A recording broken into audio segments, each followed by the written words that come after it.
स्वागत है आपका कल की तैयारी में। मैं हूं आपके साथ प्रशांत पांडे। एक ऐसा शो जहां पर हम एडवांस में कराते हैं कल के बाजार की आपकी विशेष तैयारी, ताकि अंदाजा हो कल के बाजार में जब आप उतरें तो आपको किन लेवल्स का ध्यान रखना है और कौन से सेक्टर्स को अपने रडार पर रखना है। यही नहीं, मार्केट बंद होने के बाद ये इकलौता शो है जहां पर आपके सवालों को शामिल किया जाता है। तरीका बेहद आसान है, करना कुछ नहीं है।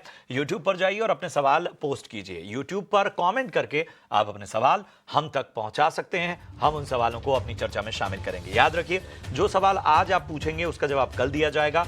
जिन सवालों को कल पिछले दिनों यानी मंगलवार को आपने पूछा था उसका जवाब आज दिया जाएगा। तो जिन लोगों ने कल सवाल पूछे थे वो ध्यान से पूरे शो को देखें, उनके सवालों के समाधान यहां पर हमारे दिग्गज एक्सपर्ट देंगे। मार्केट पर रणनीति भी आपके सामने होगी, लेकिन याद रखिए जब भी सवाल पूछिए अपने शेयर का नाम स्पष्ट भाषा में लिखिए। किस स्टॉक पे आपका सवाल है बताइए, कितनी क्वांटिटी में आपने वो शेयर लिया है और आपका नजरिया क्या है, शॉर्ट टर्म का या लॉन्ग टर्म का, ये जरूर मेंशन कीजिए। उस आधार पर हम आपको टेक्निकल या फंडामेंटल दोनों में से जो भी बेहतर होगा व्यू आपको देंगे। चलिए, इन सब के बीच में मुझे खुशी हो रही है आज चर्चा में शामिल करते हुए दो बेहद खास मार्केट एक्सपर्ट्स को। आज हमारे साथ सीए रुद्रमूर्ति साहब हैं, फाउंडर डायरेक्टर वाचना इन्वेस्टमेंट से। रुद्रमूर्ति जी, बहुत बहुत स्वागत आपका इस चर्चा में शामिल होने के लिए, बहुत बहुत धन्यवाद आपका। हमारे साथ women from Motilal Oswal, fundamental analyst, assistant vice president Motilal Oswal, Sneha Poddar जुड़ चुकी हैं। स्नेहा जी, आपका भी बहुत बहुत स्वागत, कीमती समय देने का बहुत बहुत शुक्रिया। मैं बारी बारी से आप दोनों के पास आऊंगा, लेकिन जरा बाजार का एक चेक ले लेते हैं। तो शानदार, दमदार और बेहतरीन जो कह सकते हैं बाजार, और शायद इससे बेहतर बाजार की पिक्चर नहीं हो सकती जो आज नजर आई है। 320 अंकों की तेजी के साथ सेटल हुआ निफ्टी 26,200 के पास। बैंक निफ्टी की बात करें 680 अंकों की बेहतरीन तेजी और 59,503 के स्तर पर क्लोजिंग हुई। मिड कैप की अगर हम बात करें तो जो एक ट्रेजेक्टरी थी लगातार अपवर्ड ट्रेंड्स की, वही कायम रही और मिड कैप जो है वो 1% से ज्यादा चढ़कर बंद हुआ। अगर हम स्मॉल कैप की बात करें ब्रॉडर मार्केट में तो यहां पर भी 1.25% की तेजी हमें देखने को मिली। तो mid cap, small cap, sector specific action, stock specific action, index स्तरों पर जोश, हर तरफ सिर्फ और सिर्फ हरा रंग। और आप देखेंगे तो जो मार्केट ब्रेथ है वो इसको बहुत ही अच्छे से संकेत देता हुआ। 2771 शेयर, माफ कीजिए 2171 शेयर ऐसे थे जो कि आज हरे निशान में बंद हुए और 726 शेयर ऐसे थे जिन पर आज दबाव देखने को मिला। निफ्टी के गेनर्स की लिस्ट आपके सामने लेकर आए तो आप देखेंगे JSW स्टील लगभग 4.25% चढ़कर निफ्टी का टॉप गेनर बना। HDFC लाइफ में 3.25% की तेजी नजर आई। इसके अलावा बजाज फिनांस यानी बजाज ट्विंस, दोनों में लगभग एक तरह की तेजी, 2.5% का उछाल। जियो फाइनेंस में भी लगभग 2.5% की तेजी नजर आई। इंटरग्लोब एविएशन यानी इंडिगो 2.25% चढ़कर बंद हुआ। दबाव चुनिंदा स्टॉक्स पे रहा। भारतीय एयरटेल में हल्की मुनाफा वसूली नजर आई। अडानी एंटरप्राइजेज में, आयशर मोटर्स में, एशियन पेंट्स और SBI लाइफ में हल्की गिरावट यहां पर देखने को मिली। टॉप लूजर था भारतीय एयरटेल 1.5% की गिरावट के साथ। तो रुद्रमूर्ति सर, सबसे पहले मैं आपके पास आना चाहूंगा। जब बाजार इस तरह का जोश दिखाता है तो कहते हैं कि रफ्तार के साथ साथ थोड़ा सा कई और पैरामीटर्स पे बाजार को चेक करना आवश्यक हो जाता है। यहां से आप बाजार को कैसे देख रहे हैं? कल जो लोग बाजार में उतरे उन्हें किस तरह की स्ट्रेटजी अपनानी चाहिए? Prashant ji, good evening, thanks for having me in the show. Very clear है आज का मार्केट ट्रेंड। ये कहता है कि complete day market was making a higher top higher bottom formation और पूरा half an hour time frame, 15 minute time frame, positionally on all time frame market was very very positive. Don't short this market come what may, and all time highs is a matter of time. And market बहुत sector specific और stock specific रहता है। और if you see for example, look at PSU banks, look at metals, or even for that matter NBFC, second tier private bank. These are all sectors where you have to stay in this market, and I am very very sure FIIs who have about 85% short position in F&O, they will start covering. Already आज का market ये कहता है कि वो उसका short covering start हुआ है और ये short covering will continue because आज का morning 85% short position when you see FIIs. So these short positions has to get covered, and I am very very very bullish on market. Won't be surprised to see all time high to cross tomorrow, and FII short covering will lead the market for another 500 to 1000 point kind of a rally in very short term. So December month I am very positive, and specifically sectors and stocks you have to choose. And for me, PSU banks, metals, and second tier private banks, OMCs, NBFCs, so broadly financials and broadly stocks which are related to NBFCs, oil marketing companies. These are all sectors which will do very, very good. All time high will surely come very soon. बिल्कुल, तो ये है नज़रिया आपको मिलता हुआ। और मैं आऊँगा ख़ास तौर पे स्नेहा जी आपके पास। हमें बताइए कि जिस तरह का बैंकिंग और फाइनेंशियल में जोश दिखा है, इसने एक ऑप्टिमिज्म ख़ास तौर पर और बढ़ा दिया है, ख़ास तौर पे एसबीआई और बाकी स्टॉक्स जो थे जिनका जोश देखते ही बन रहा है। हमें बताइए क्या नज़रिया बन रहा है बैंकिंग फाइनेंशियल्स पे आपका? Good afternoon Prashant ji. सो बैंकिंग फाइनेंशियल से बहुत पॉजिटिव व्यू है। वैल्यूएशन वाइज कंफर्ट है ही, डिस्पाइट जो हमने एक शार्प मूवमेंट देखी इनमें, बट स्टिल वैल्यूएशंस अभी भी कंफर्टेबल लेवल्स पे है। एंड आरबीआई की जो रेट कट एक्सपेक्टेड है तो उससे और भी बूस्ट मिलेगा।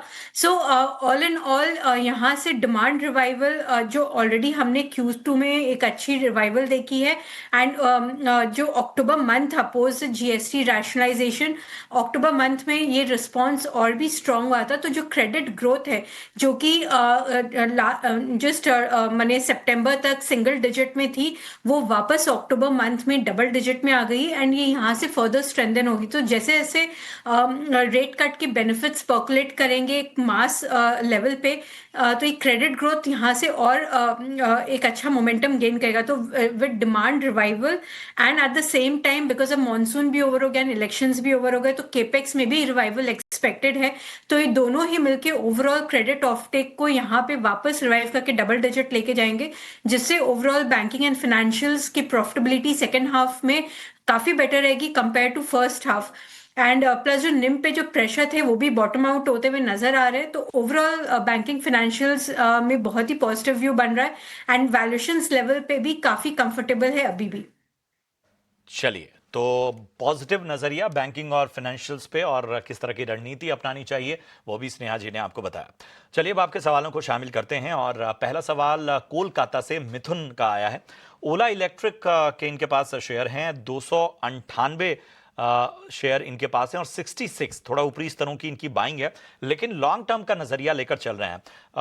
रुद्रमूर्ति जी, ओला इलेक्ट्रिक मैं मानता हूं कि जाहिर सी बात है कि कई बार इस स्टॉक के जो अंडर परफॉर्मेंस है वो कहीं ना कहीं चिंता में रही है, लेकिन 66 बहुत आसपास की ही कहीं ना कहीं खरीदारी इनकी लग रही है। फिलहाल 41 के स्तर पे लग रहा है।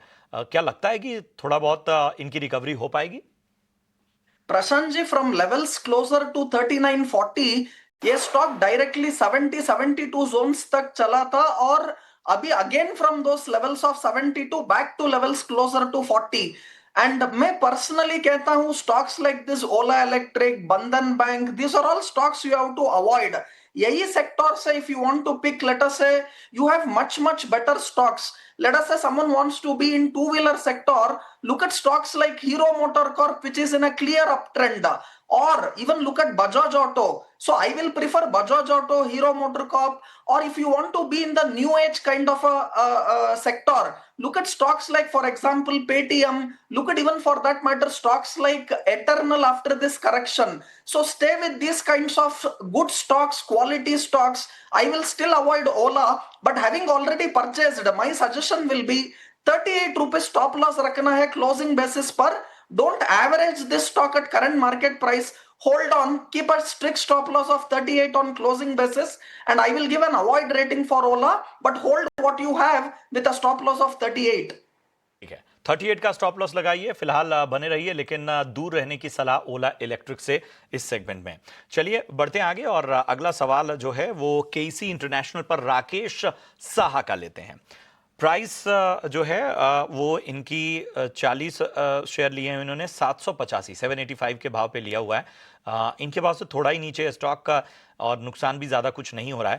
केसी इंटरनेशनल पे क्या राय होगी स्नेहा आपकी?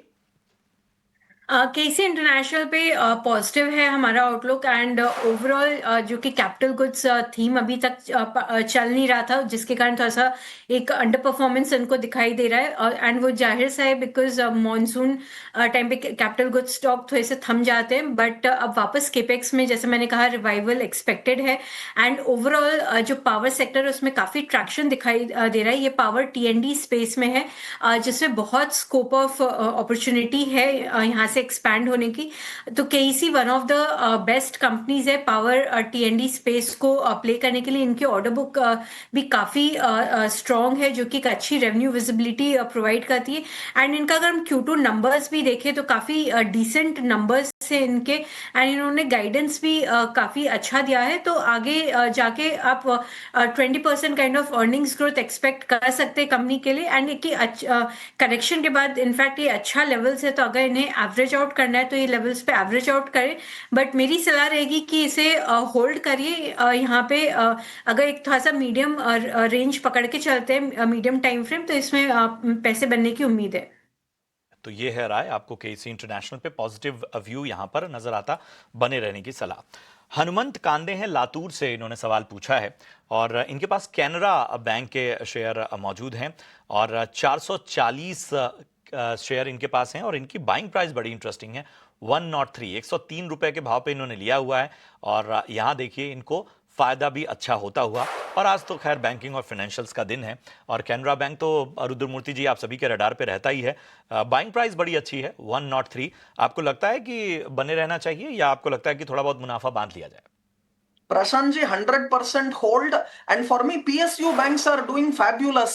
Whenever you are getting profit, keep the bag open, let the money pour in. So for me, whether it is Canara Bank, SBI, Bank of Baroda, Bank of India, these are my 4 top picks in PSU bank and chart patterns are very, very, very positive. In fact, any dip in this 4 stocks from PSU bank, either SBI, Canara Bank, or even for that matter, Bank of Baroda and Bank of India, I will be a buyer. So hold on to what you have. Keep a stop loss now at around 118, a trailing stop loss at 118, and hold on to Canara Bank. I won't be surprised to see 180, 200 coming in Canara Bank in next 6 months to 1 year. So a clear hold and further buy on dips. And these 4 stocks from PSU will do very, very good. If you want to stay with large cap, still go with SBI. Still lot of room left in SBI to move up. Or if you want to go for a tier 2, tier 3 kind of a PSU bank, then yes, Canara Bank, Bank of Baroda and Bank of India look very, very positive. तो target भी जरा बता दीजिए कि Canara bank और SBI खासतौर पे इन दोनों पे आपके लक्ष्य क्या होंगे आने वाले वक्त में? रुद्रमूर्ति सर, आवाज आ रही? Is it for me? जी जी जी, आपके लिए। Yeah, Canara Bank can go towards 180 to 200 zone for a time frame of next 6 months to 1 year. And similarly, SBI ko dekha to again a clear breakout. This stock saw at around 870 zone and non-stop it has now gone to 980. Yes, stock can go towards 1000, 150, 1200 zone and a clear buy. Any dips in PSU bank has to be used as buying opportunity. And yes, if you want lesser volatility, lower risk, go for SBI. If you are ready to take volatility, then look at Canara Bank, Bank of Baroda and even Bank of India. All looks very, very positive to me. चलिए, तो PSU bank पे double मुहर लग गई है। रुद्रमूर्ति साहब भी कह रहे हैं कि भाई दांव खेलिए और स्नेहा ने भी बताया कि उन्हें पसंद आता है पूरा ही सेक्टर और आपको आगे के लक्ष्य भी बता दिए गए। हीरालाल खत्री हैं बाड़मेर से और चूंकि इनका बहुत शॉर्ट टर्म का नजरिया है तो रुद्रमूर्ति सर मैं आपके पास ही आना चाहूंगा। टाटा स्टील इन्होंने खरीदा है 180 का भाव है, 180 के लेवल पे इनकी खरीदारी है टाटा स्टील में और आज तो मेटल में एक बार फिर चमक लौटी है। हमें बताइए क्या आपकी सलाह होगी टाटा स्टील पे? See, मेरे को metals will do very, very good as a sector, but Tata Steel gave a clear correction and the price pattern देखा है तो from 185, 186 zone, stock corrected towards levels closer to 165. So आज ही उसका reversal हुआ है. So I will recommend him to hold on, keep a stop loss of around 165 and hold on. Yes, you will get your higher price back. Metals will do very good. Fresh buying के लिए I will prefer aluminium or even for that matter copper and specifically my preference in metals will be something like either National Aluminium, where the quarterly results were very, very good. Look at Hindalco after this correction at around 800 rupees makes a very, very good sense to buy. So metals, I'm very positive. Hold on to Tata Steel with a stop loss of 165. Fresh buying, you can do it in National Aluminium or even in Hindalco. I'm also positive on Vedanta. Even Jindal Steel and JSW Steel looks very, very good. So hold on to metal, and that will be my number one sector to see from here to next 3-6 months. Metals will shine better than gold and silver. चलिए, तो ये आपको एक तरह से bonus recommendations भी हो गई, कौन कौन से स्टॉक जो हैं वो अपने रडार पे रखने हैं। अब इतने ही सवालों को हम शामिल कर पाएंगे, लेकिन बढ़ेंगे अपने खास सेगमेंट वीआईपी शेयर्स की ओर।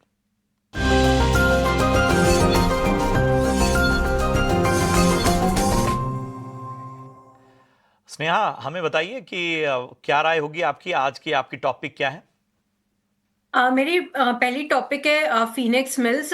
तो जैसे कि मोमेंटम गेन हो रहा है विथ रिगार्ड्स टू आरबीआई के रेट कट को लेके, एंड एक्सपेक्टेशंस काफ़ी बढ़ रही है कि आरबीआई शायद रेट कट इम्प्लीमेंट कर दे दिसंबर में। तो उसमें रियल एस्टेट में एक नई तेजी देखने को मिल सकती है, बिकॉज रियल एस्टेट काफ़ी टाइम से नहीं परफॉर्म किया है, एंड ओवरऑल रियल एस्टेट में थोड़ी सी momentum in terms of buying भी आ रही है, जो कि एक इनकी ग्रोथ जो मॉडरेट हो गई थी लास्ट फ्यू मंथ से, वापस से ये पोस्ट दिवाली एक थोड़ा सा मोमेंटम गेन हो रहा है सेल्स फ्रंट पे। तो फिनिक्स मिल्स जो है, फिनिक्स मिल्स एक अच्छा मिक्स है जहाँ पे रेजिडेंशियल, कमर्शियल और मॉल्स तीनों हैं, and because festive season start हुआ है, वेडिंग सीजन स्टार्ट हुआ है, तो इनके जो मॉल्स हैं, जो कि इन्होंने काफ़ी न्यू मॉल्स ओपन किए अक्रॉस न्यू सिटीज़, वहाँ पे काफ़ी ट्रैक्शन गेन हो रहा है। सो फिनिक्स मिल्स को रडार पे रख सकते हैं with a target price of 1992। और मेरी दूसरी पिक है यूपीएल। सो यूपीएल के जो ओवरऑल Q2 के नंबर्स से काफ़ी अच्छे थे, एंड अगर आप यूपीएल की सेकेंड हाफ में जो मैनेजमेंट कमेंट्री थी, सेकेंड हाफ में काफ़ी स्ट्रॉन्ग ग्रोथ एक्सपेक्टेड है, प्लस अगर इंडिया यूएस ट्रेड डील होती है तो एक ये इनके लिए बहुत बड़ा बूस्टर रहेगा। तो यूपीएल को रडार पे रखना चाहिए with a target price of 845। चलिए, तो यूपीएल और फिनिक्स मिल ये पसंद आता हुआ स्नेहा को। रुद्रमूर्ति सर, आप बताइए आपके रडार पे कौन से स्टॉक्स हैं? प्रशांत जी, मेरे को oil prices coming down is very positive to IndiGo. Indigo is a must-have stock in anyone's portfolio, and Indigo at current market price and on dips to 5,850 buy, and I'll be looking at initial target of 6,000, and I won't be surprised to see 10,000 to come on Indigo in next 1 to 2 year.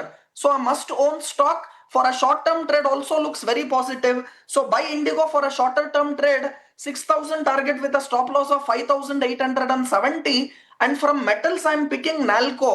National Aluminium, see the quarterly results.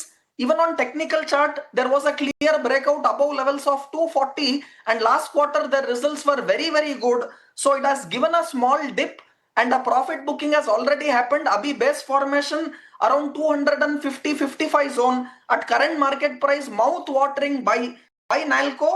Look at initial target of 275 and then 300.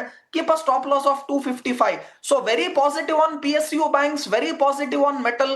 Market will make all-time high tomorrow, and we will see another 500,000 point kind of a rally in Nifty in December. So every dip has to be used as buying opportunity. तो बेहतरीन रणनीति आपको हमारे दिग्गज expert से मिली है। रुद्रमूर्ति sir की राय में इंटरग्लोब एविएशन यानी इंडिगो और मेटल पॉकेट से, जिस पर वो काफ़ी बुलिश हैं, नैल्को आपको लक्ष्य और बाकी भी लेवल्स बता दिए गए। बहुत बहुत शुक्रिया रुद्रमूर्ति जी, अपना कीमती समय देने के लिए और दर्शकों का मार्गदर्शन करने के लिए। स्नेहा, आपका भी बहुत बहुत धन्यवाद अपना कीमती समय देने के लिए और दर्शकों के सवालों पर बेहतर रणनीति बताने के लिए। बहरहाल अब कल की तैयारी में आज के लिए इतना ही। अपने सवाल हम तक पहुंचाइए, हम कल उन सवालों का जवाब देंगे। हमें दीजिए इजाजत, नमस्कार।